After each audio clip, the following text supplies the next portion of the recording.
Assalamualaikum warahmatullahi wabarakatuh. Selamat sore Sobat KBP. Kembali lagi dengan kita di podcast KBP dengan saya Dr. Heni Zidmira Birodia selaku moderator pada acara podcast sore ini. Nah teman-teman, jadi untuk sore ini kita akan membahas terkait 1000 hari pertama kehidupan. Apa sih sebetulnya 1000 hari pertama kehidupan itu? Nah, untuk mendatangkan jawabannya ya, kita sudah mendatangkan narasumbernya langsung, yaitu Dr. Rahmadi, spesialis obstetrik dan ginekologi. Selamat sore dokter. Sore. Oke deh. Pada penasaran kan? Kita langsung aja ya dok ya. Pertanyaan pertama ya dok. Pertanyaan pertama nih dok, sebetulnya apa sih yang dimaksud 1000 hari pertama kehidupan itu? Terima kasih Dr. Heni atas kesempatannya. Pada kesempatan ini saya akan menerangkan tentang 1000 hari pertama kehidupan. Jadi 1000 hari pertama kehidupan ini merupakan suatu fase kehidupan yang dimulai sejak terbentuknya janin dalam kandungan seorang ibu sampai dengan berusia 2 tahun. Jadi selama 9 bulan kita hitung kira-kira 270 hari dengan 2 tahun anak berusia jadi lebih kurang 730 hari, jadi 1000 hari kehidupan. Dimana pada 1000 hari kehidupan pertama ini merupakan suatu periode yang kritis dan penting untuk pertumbuhan dan perkembangan organ-organ tubuh si anak, terutama perkembangan otak dan sistem saraf pusatnya, yang dimana akan menentukan untuk fungsi kecerdasan, kesehatan dan juga gangguan pertumbuhan dan perkembangan nanti selanjutnya di usia yang setelah 2 tahun. Jadi kalau ada gangguan atau masalah di 1000 hari pertama kehidupan ini, kemungkinan si anaknya akan kurang baik untuk setelah 2 tahunnya. Oke, makanya disebut dengan periode emas ya dok? Ya betul ya. Oke, jadi dok, sebetulnya sejak kapan sih kita itu harus mulai mempersiapkan kehamilan?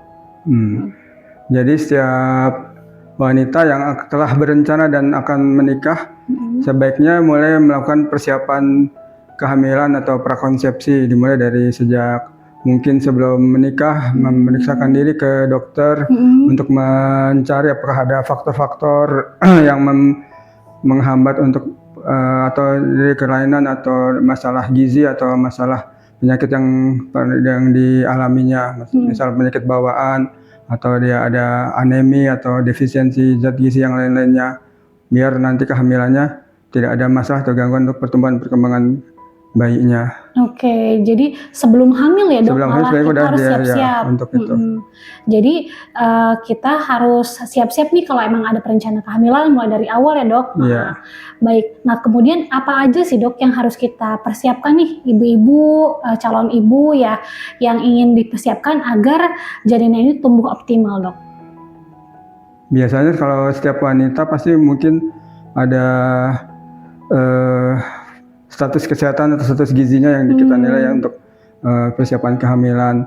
Jangan sampai dia udah ada anemi, ada kurangan zat gizi yang lain-lainnya. Jadi sebelum kehamilan sebaiknya kita sudah mengkonsumsi vitamin atau multivitamin mineral untuk kebutuhan perkembangan dan pertumbuhan si bakal bayi nantinya.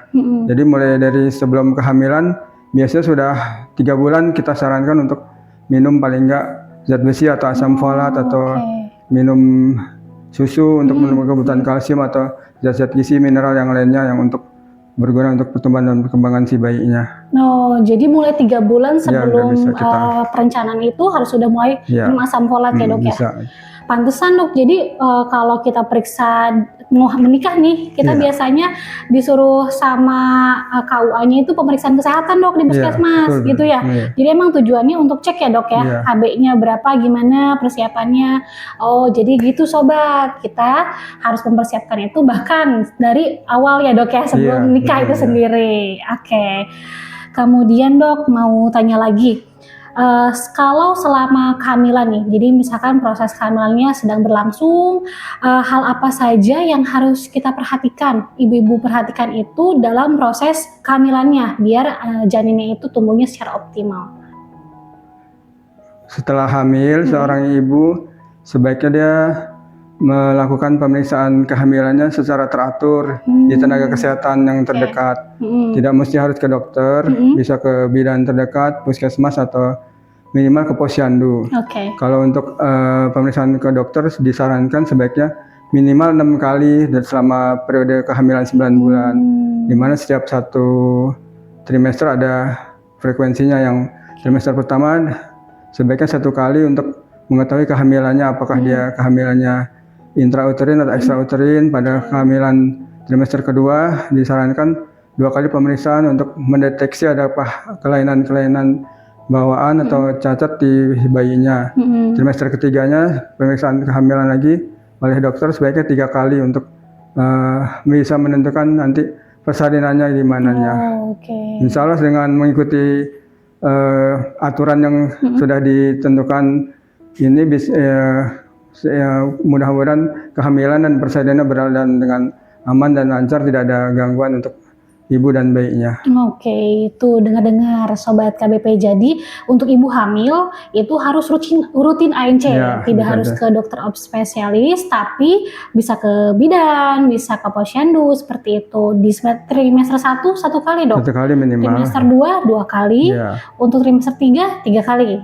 Oke, jadi seperti itu ya. Kalau untuk selama hamil nih dok, ada minum-minuman atau obat-obatan yang harus kita hindari gak sih dok? Ya memang selama hamil sebaiknya ibu menjaga pola hidup yang sehat ya, mulai dari mungkin konsumsi makanan yang bergizi, sehat dan seimbang. Seimbang itu maksudnya terdiri dari karbohidrat yang cukup, lemak, protein dan vitamin, dan sayur mayur dan buah-buahan yang bisa mengandung vitamin. Jadi diharapkan dengan pola makan dan konsumsi sesuai dengan gizi yang sehat, pertumbuhan dan perkembangan kehamilannya tidak ada gangguan. Juga disarankan setiap hamil mengkonsumsi vitamin minimal yang sudah diberikan dari pemerintah atau yang posyandu, yang bisa diberikan minimal vitamin kalsium tambah darah, dan ada mungkin sekarang suka ada tambahan di posyandu itu suka ada pemberian susu buat ibu hamil. Jadi sebaiknya emang ibu hamil memeriksakan diri minimal sebulan sekali di posyandu, karena akan dapat mengambil manfaat untuk kehamilannya. Oke, baik dok. Jadi itu ya bagian konsumsi harus makan yang bergizi. Kalau ibu hamil makanannya nggak bergizi atau kurang bagus lah dok makanannya, sama ada stres mulu selama hamil, efeknya apa sih dok ke janin? Ya memang kalau dia pas kehamilan ada masalah gangguan ke ibunya, apa dia mungkin gizinya kurang, tidak mencukupi, dan mungkin yang sering kan kita di Indonesia tuh kebanyakan anemi, defisiensi zat besi. Jadi zat besi itu kan penting untuk oksigenasi ke seluruh organ tubuh, untuk pertumbuhan dan perkembangan bayinya juga, dan juga nanti juga bisa mengakibatkan kekurangan gizi kronis pada si bayinya yang bisa berefek pada stunting yang mungkin sekarang ditekankan oleh pemerintah. Ya, jadi jangan sampai terjadi nanti sudah lahir bayinya ada gangguan pertumbuhan perkembangan yang akibatnya stunting pada masa depannya nanti. Ya, di samping tadi ada gangguan pertumbuhan dan perkembangan akibatnya stunting, juga mungkin bayi bisa lahir tapi tidak sesuai dengan usia kehamilan dan beratnya, jadi BBLR, atau mungkin lahir sebelum waktunya prematur itu, jadi akibat kekurangan gizinya pada si ibu selama hamil. Oke, jadi dampaknya nggak main-main ya dok ya, kalau Iya. misalkan kurang gizi, stresor gitu ya selama hamil. Bisa jadi prematur, atau bayinya lahir kecil gitu, atau nanti malah gedenya tumbuh stunting. Iya, Ya. enggak. Oke dok. Nah kemudian dok, tadi sudah dijelaskan tentang dampak kurang gizi. Sedangkan kalau bayi lahir nih, setelah bayinya lahir itu apa saja sih dok yang harus dilakukan orang tuanya biar bayinya itu tumbuh sehat? Pertama pas bayi lahir mungkin sebaiknya di tenaga kesehatan ya, minimal di bidan. Setelah bayi lahir mungkin segera mungkin kita melakukan inisiasi menyusui dini ke bayinya biar merangsang juga pengeluaran ASI nantinya, dan juga pada menyusui pertama kan banyak kolostrum. Nah, kolostrum itu kan banyak zat-zat gizi yang dibutuhkan untuk bayi, dan juga ada zat imunoglobulin untuk kekebalan si bayinya, jadi untuk pencegahan infeksi dan sebelum dia didapatkan imunisasinya. Terus setelah itu dilakukan kontak kepada ibu dan skin to skin kontaknya. Itu yang penting. Dan pemeriksaan neonatal Iya, awal iya. juga ya dok ya. Jadi emang setelah lahir itu bayi harusnya sama ibu dulu ya dok? Iya benar, harus dulu. Kemudian sering dengar nih dok, kalau misalkan ibunya itu ASINya nggak keluar-keluar nih gitu loh. Gimana sih dok, seharusnya ibu itu yang harus ibu itu lakukan? Tetap disusuin kan, dicoba seperti Iya, itu dok? harus dicoba. Walaupun memang belum keluar, makin sering dia disusui karena dia akan mengeluarkan hormon untuk merangsang pengeluaran ASI. Jadi memang awal-awal mungkin belum keluar, tapi baru keluar mungkin kolostrum aja. Tapi nggak apa-apa, nanti akan lama-kelamaan akan memproduksi ASI juga si ibunya. Jadi jangan langsung dikasih susu formula ya, karena kan ASI yang komposisinya yang terbaik untuk kebutuhan si bayi pada awal itu, dan sesuai untuk zat gizi dan yang lain-lainnya untuk juga si bayinya, dan terutama tidak ada imunoglobulin untuk kekebalan tubuh awal-awal tadi. Oke, gitu sobat. Jadi meskipun pada awal nih, misalkan ibu-ibu pada semuanya itu ada atau ada yang terkendala dengan keluar ASINya, itu jangan nyerah, jangan langsung ngasih susu formula, tapi coba dulu dilatih buat babynya buat merangsang ASINya tersebut keluar gitu loh. Jadi semakin sering ya dok dicoba menyusu, itu semakin menaikkan hormon untuk ASINya keluar ya dok. Oke, pertanyaan selanjutnya.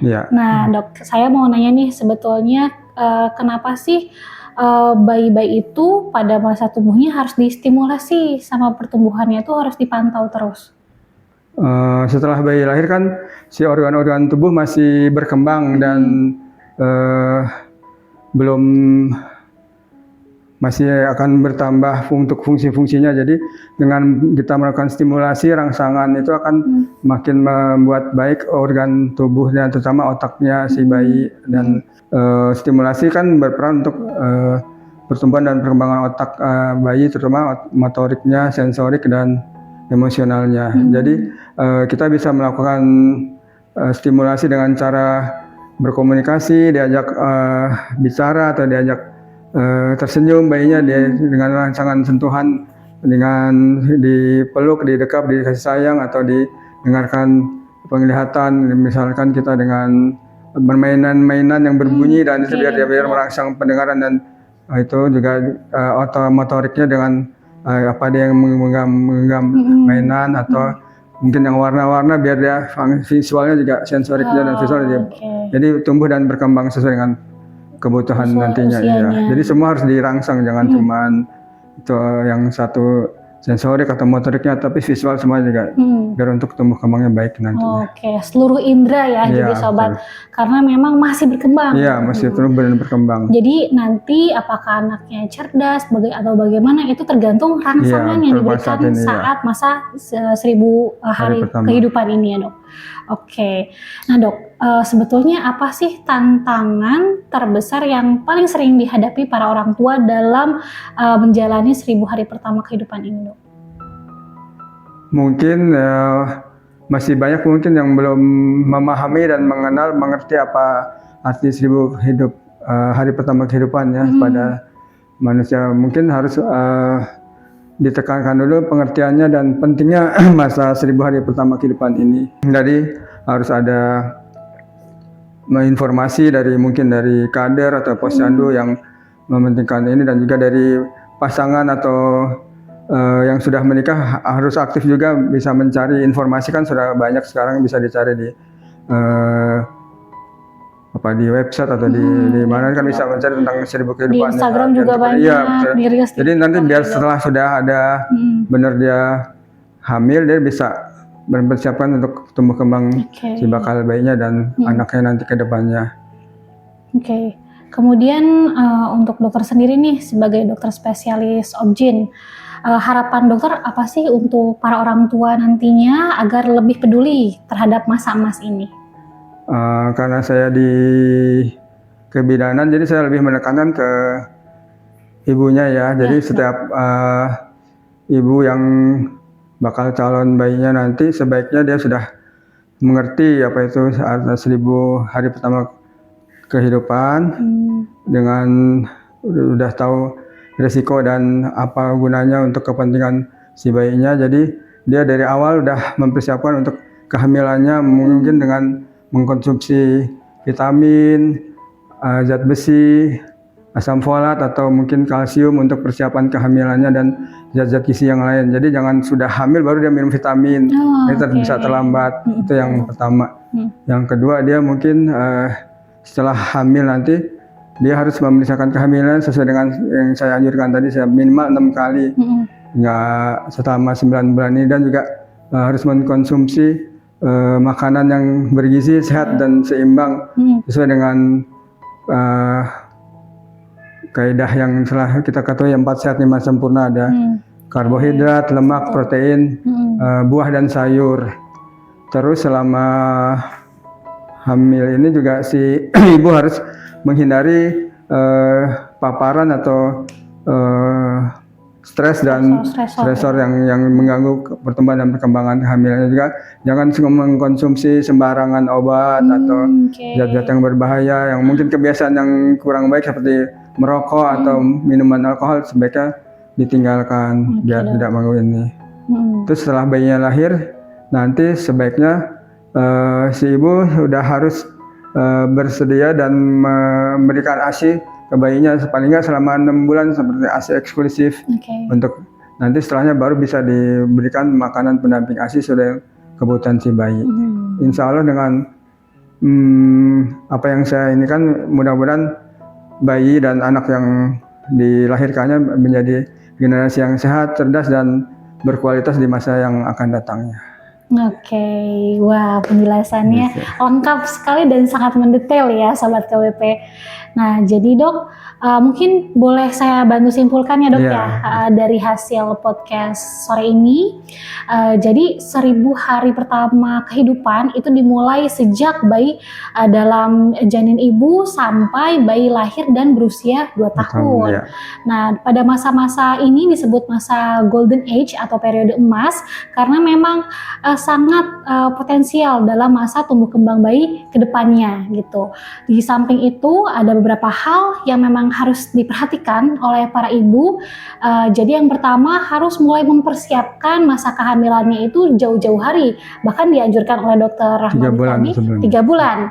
Jadi jangan saat hamil baru konsumsi obat ya dok ya, malah persiapannya itu dimulai 3 bulan sebelum perencanaan kehamilan. Dimulai konsumsi obat, nah bahkan setelah hamil pun tetap gizi seimbang yang baik, kemudian jauhi stresor dan juga ANC rutin. Nah 6 kali dalam selama masa minimal 6 kali selama masa kehamilan tersebut.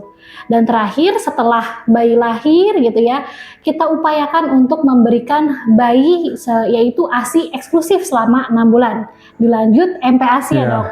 MPASI sampai anak berusia 2 tahun, dan dalam range itu anak-anak tetap harus dikasih stimulasi agar perkembangan otaknya dan tumbuh kembangnya berkembang secara optimal. Oke, mungkin Dokter Rahmadi, terima kasih banyak atas penjelasannya dokter. Ya, seru banget kan podcast sore ini.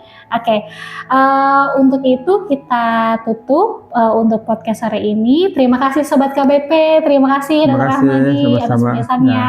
Wassalamualaikum warahmatullahi wabarakatuh. Waalaikumsalam.